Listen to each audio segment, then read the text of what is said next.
Hola, bienvenidos a su canal El lado oculto de las cosas. Comentario número 8. La Tierra misma es viviente.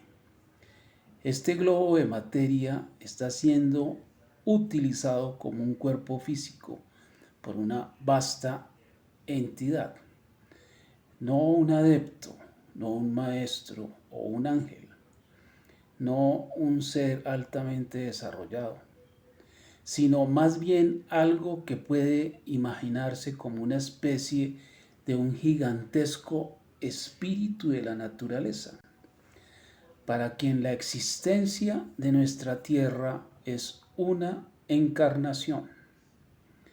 Su encarnación anterior fue naturalmente en la Luna, que era el cuarto planeta físico de la tercera cadena planetaria anterior a esta cadena actual en la que estamos haciendo nuestro esquema de evolución, como vimos en el comentario número 6 anterior.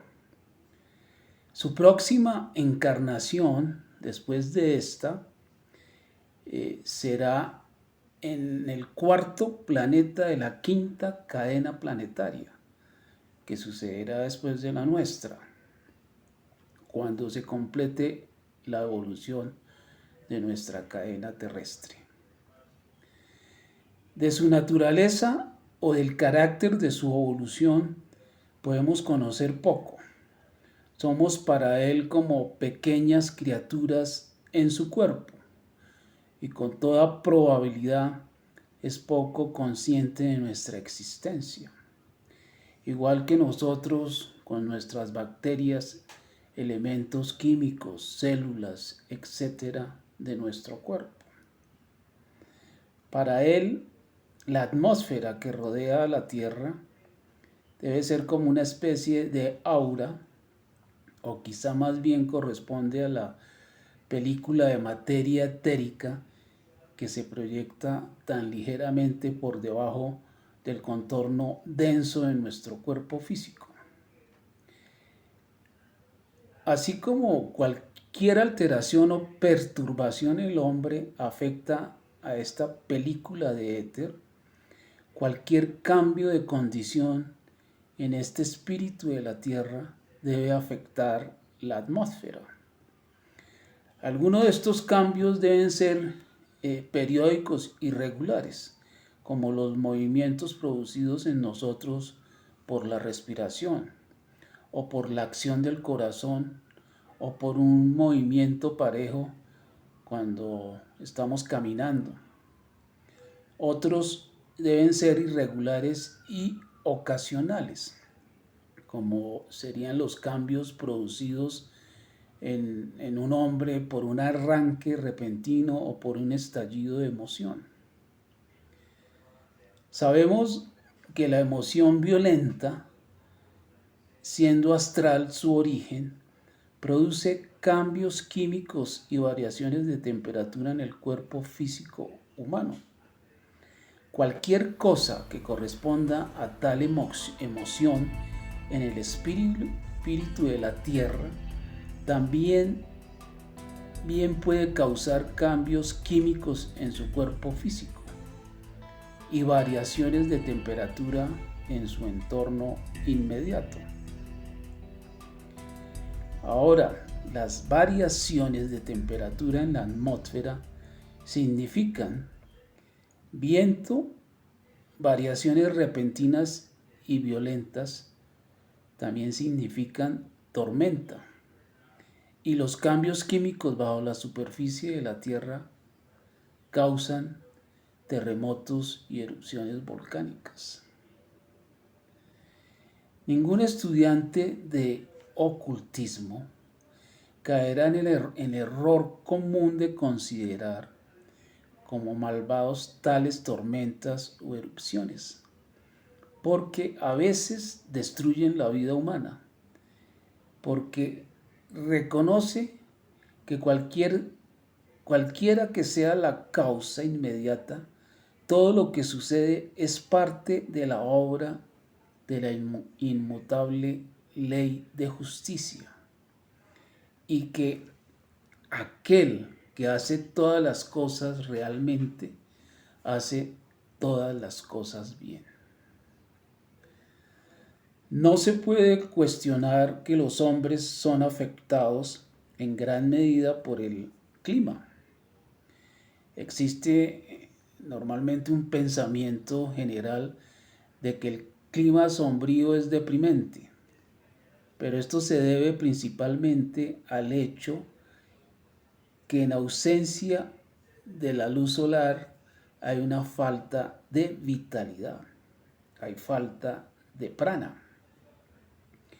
Alguna gente, sin embargo, sienten un placer real en la lluvia o la nieve o en un viento alto.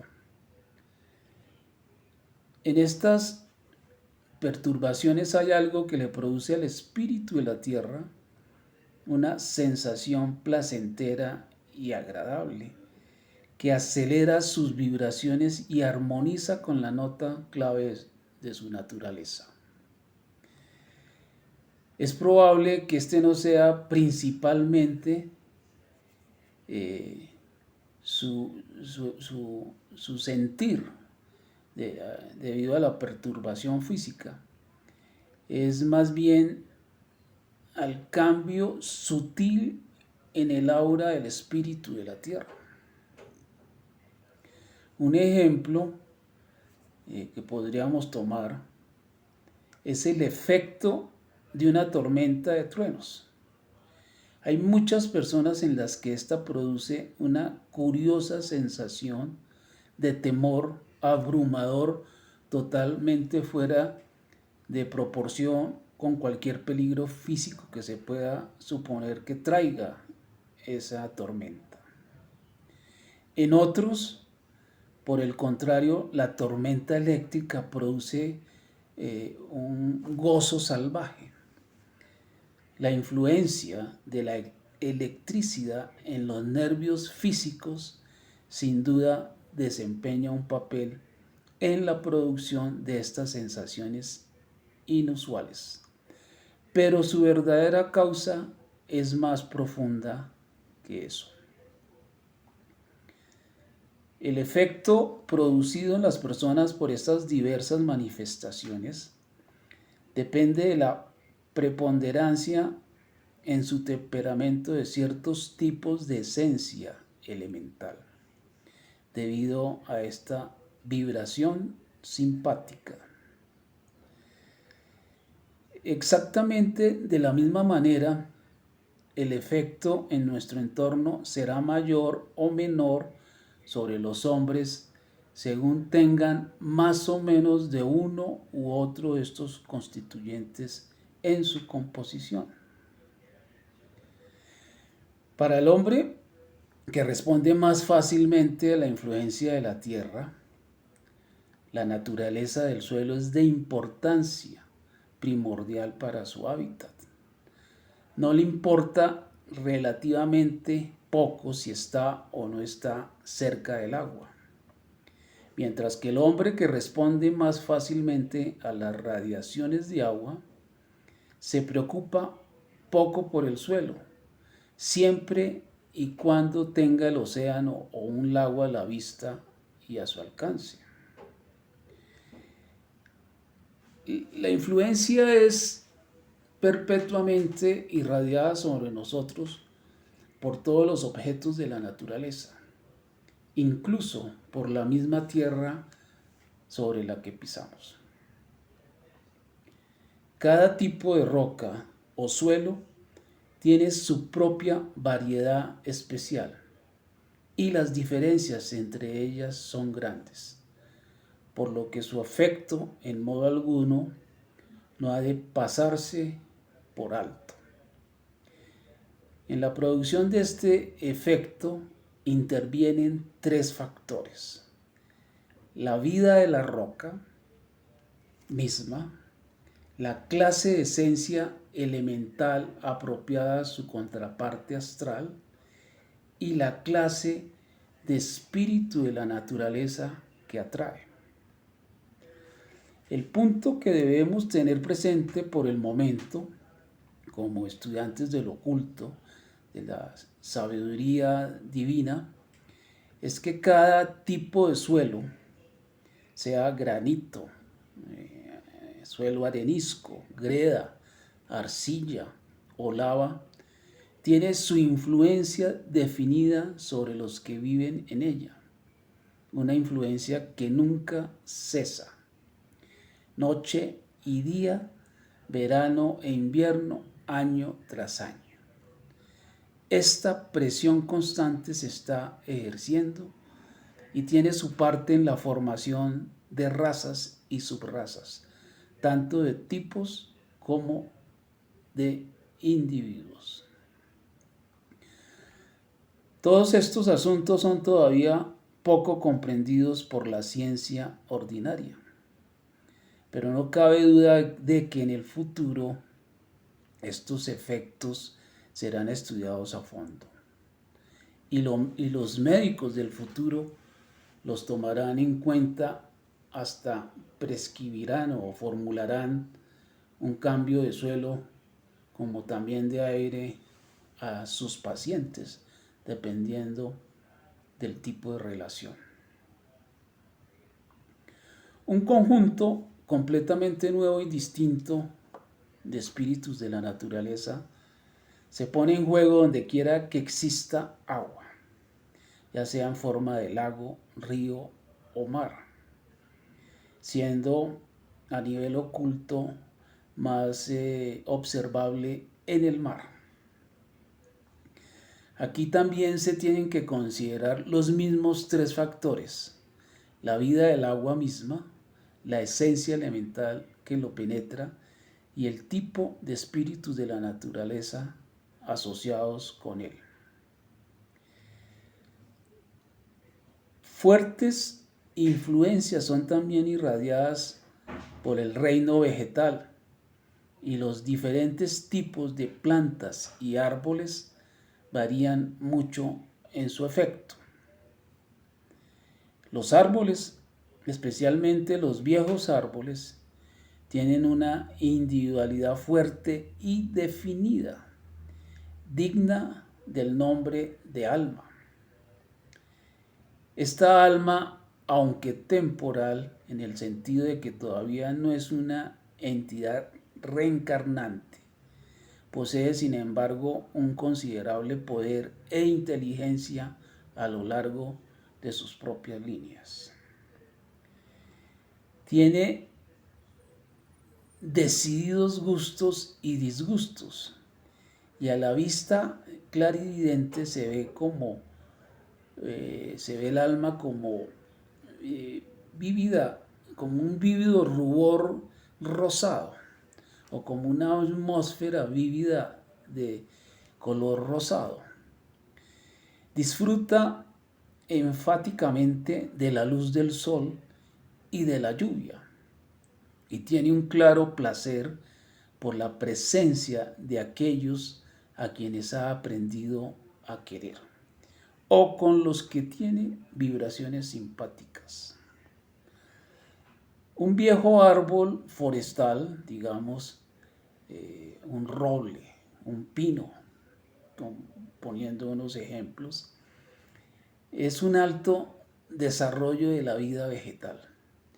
Y cuando se transfiere de este reino vegetal o termina su paso por este reino, no pasa a la forma más baja de la vida animal. Las cosas pueden estar organizadas de otra manera, digámoslo, en otros sistemas solares, lo cual no sabemos. Pero en el nuestro, en este esquema de evolución terrestre al que pertenecemos, nuestra deidad o nuestro logos o nuestro Dios ha escogido la forma humana para consagrar la más alta inteligencia, para ser llevada a la máxima perfección a medida que su esquema se desarrolla.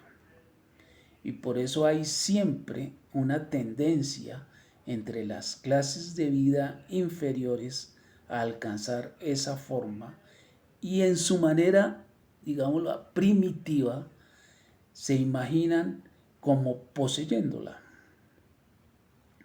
Así sucede que criaturas como los gnomos o elfos, cuyos cuerpos son de naturaleza fluídica, de materia astral o etérica, que es materia plástica bajo la influencia de la voluntad, cambia de forma plásticamente inmediatamente por voluntad, adoptan habitualmente alguna aproximación a la apariencia de la humanidad. Pues adoptan, es decir, apariencia de cuerpos humanos, debido a esa plasticidad. También es posible, cuando el alma de un árbol se exteriorice y se haga visible, sea casi siempre en forma humana que se le ve. De ahí vemos antiguamente, años anteriores en la antigüedad, como esas tribus primitivas adoraban los árboles y adoraban ciertos objetos, la tierra, las colinas, las montañas, eran dioses para ellos. Esto es como una respuesta a toda esa simbología y todos esos ritos antiguos, anteriores. El reino vegetal no es más que una etapa de este estupendo esquema de evolución, siendo de diferentes tipos, al igual que el de los animales o el de los seres humanos. Cada uno tiene su propia influencia especial, que puede ser, digamos, calmante, apacible o útil para el hombre. El hombre angustiante o irritante puede ser apacible para una irritación, volverse calmante, o inerte para otro, en el caso de un tercer tipo o dependiendo de su condición en el momento. Durante miles de años, el hombre ha sido tan cruel que todas las criaturas salvajes le temen y lo evitan, por lo cual la influencia de él sobre el reino animal se limita prácticamente a la de los animales domésticos. En nuestras relaciones con estos, nuestra influencia sobre ellos es naturalmente mucho más potente que la suya sobre nosotros. Un hombre que realmente ha hecho amistad con un animal a menudo es muy ayudado y fortalecido por el afecto que le ha prodigado, para hacer que su paso en el reino animal trascienda al reino humano. Es decir, ir más avanzado, ir más desarrollado. Un hombre es naturalmente capaz de dar un amor más grande que un animal, pero el afecto del animal suele estar más concentrado y es mucho más probable que le arroje toda su energía de amor a que el hombre lo haga con el animal. El hecho mismo del desarrollo superior del hombre le da una multiplicidad de intereses, una multiplicidad de funciones entre las cuales divide su atención. En cambio, el animal derrama a menudo la fuerza entera de su naturaleza en un solo canal y produce así un efecto más poderoso. El hombre tiene un centenar de otros asuntos en que pensar y la corriente de su amor no puede ser sino variable.